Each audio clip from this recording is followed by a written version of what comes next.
Good morning everyone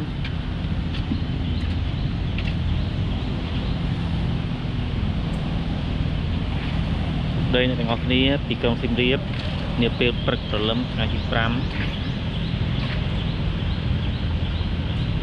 នេះគឺជាទស្សនវិជ្ជានៅក្រុងសៀមរាបដងស្ទឹងកន្លែងនេះត្រៀមរៀបចំ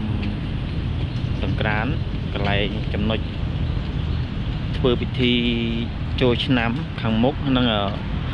ក៏ជាកន្លែងរៀបចំផ្សារលើទឹកផងដែរបងប្អូនចាប់ពីកន្លែងស្ពានវត្តបូនស្ពានព្រះព្រហ្មរតនឹងមករហូតដល់សួនស្ពានព្រះរាជដំណាក់ខាងនោះឃើញថារៀបចំស្អាតមែនតើខេត្តសៀមរាបឆ្នាំនេះរៀបចំធំបងប្អូនសង្ក្រាន្តឆ្នាំ2025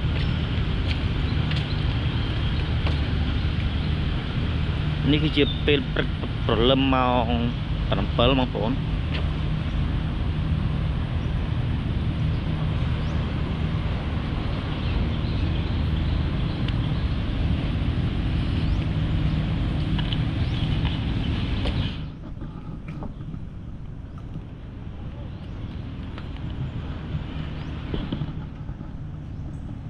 នេះគឺសកម្មភាពប្រមូលសម្រាមនៅតាមដងស្ទឹងដើម្បីស្ទឹងស្អាត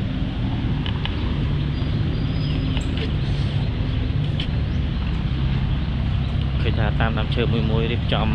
រំពាត់លម្អស្អាតមែនទែន